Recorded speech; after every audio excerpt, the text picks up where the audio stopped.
Welcome to Canadian Scrapbooker Magazine web show. My name is Jackie, and on today's show we're going to be talking about stencils. Now I know that you all have a pile of stencils at home. What I want you to do right now is I want you to go pull those stencils out of your scrapbooking stash, dust them off, and get ready to be inspired.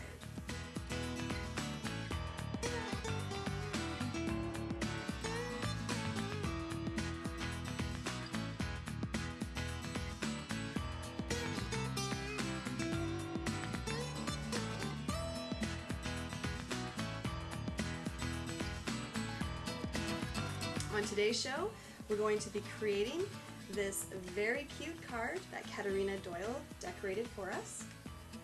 We used a magenta stencil to create this gorgeous little bird. The first thing that we're going to do is we're going to gather up some pattern paper from a great company called Nikki Civils. We have some wood flourishes from Kaiser Craft. We've got some color box pigment ink and chalk ink. And of course, we have these cute stencils from Magenta. To start off with, we're going to take this piece of pattern paper, and I'd like to adhere it right to my workstation so that it doesn't move around, just like so. We're going to put our stencil on place, and we're going to place it so that we leave enough room for both the tail and the little feet. Grab your color box stylus, load it up with some chocolate ink, and simply buff the ink in and around the cute little bird. This is a Kathy Allen technique.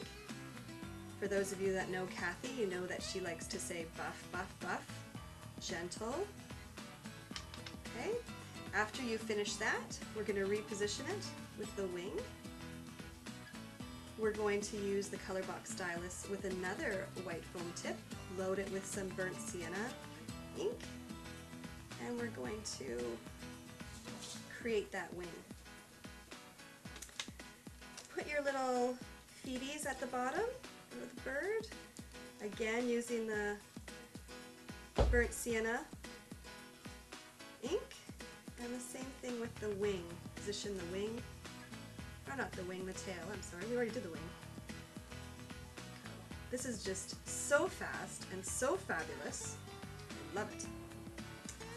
For the eye, position the eye, load up with some more of this chocolate ink, and then really push it in there so that the eyeball is much darker. And there we have a quick and simple, gorgeous little bird. The next thing that we're going to do is we're going to cut it out. When you cut out this bird, I want you to leave a little halo all around the edges. And actually this rule applies to all things that you cut out. When you leave a little halo, it's very forgiving, so you don't have to worry about your cutting being perfect. Right here I have a finished bird. You can see, so cute. We're going to dress him up a tiny bit by using a Stampin' Up! Marker, and as you can see on Katarina's card, she just put a few little brown dots in and around the halo like this. All the way around actually. She also did it on the wings. And I have a finished one. That looks so cute. Is that gorgeous? Yeah. Next, we are going to take a piece of our pattern paper, and we're going to load up our stylus with some chocolate ink, and we're going to ink these edges just by rubbing it along like this. This stylus and white foam tip is just absolutely fabulous for inking edges. We're going to go all the way around like that, just like that, and then we're going to take our tape runner and we're going to put it in the center of this chocolate piece of cardstock. Just like that. Using our foam squares from Scrapbook Adhesives by 3L, we're just going to pop some of them on this birdie. Take the backs off. I absolutely love foam squares. I love anything popped up. You're going to hear me saying that so much. Pop them in the center, and there you got them. Cute little embellishment. Next, grab a piece of cardstock, or pattern paper I should say, from your Nikki Seville's Patterns paper and create yourself a card. It can be any size.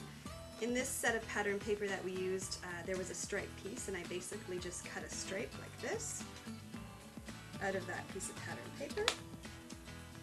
I'm going to adhere it down here like that. I'm going to grab some wood flourishes from Kaiser Craft. Over here I have one opened already that I'll use, this gorgeous wood flourish. I'll grab some liquid adhesive and put the liquid adhesive on spots all over here. The important thing about using a liquid adhesive is to make sure that it dries clear. You certainly don't want to use an adhesive that has a big, that when it dries it leaves a big gob of goo on your project. You don't have to put it everywhere. You just put a little bit here and a little bit there, just like so. Pop it onto your project, just like that. It takes a few minutes for it to dry, so I'm going to set it aside, and I have the finished one that's already dried right here. The final step for this is to use your foam squares, just like this. Pop them on. Sometimes they're a little bit tricky, especially if you have short nails like me. And you can put it on like that. And there you have a cute little generic card that is ready to go. We have taken it a step further by creating this card. This card is actually created with just one magenta piece of pattern paper along with the stencil, and what we've done is we've just used a bunch of different ink. So really and truly a card that's gorgeous, ready to go, and made in minutes. Now our resident Take It to the Next Level design team member, Lisa Forrest, took this magenta stencil and she's used it directly on her layout. Here we can see that she's stenciled the bird right directly onto her layout, but to make it a little bit special, she has cut out the feathers or the wings right here, and she's pop dotted them with the foam squares. The other very nice element on this page are the Harmony wood chips that were added. They're just gorgeous, and they add that little bit of extra. One of my favorite things are these little dewdrops that you see right here. These are from the Robin's Nest, and they add instant sparkle and sheen to your layout, and they just have a cute name, like the Robin's Nest Dewdrops. Actually perfect for our bird theme on this layout. So there you have it. I hope that this has inspired you to pull your stencils out of your stash and to put them on your next project. Till I see you again, take care and happy scrapbooking.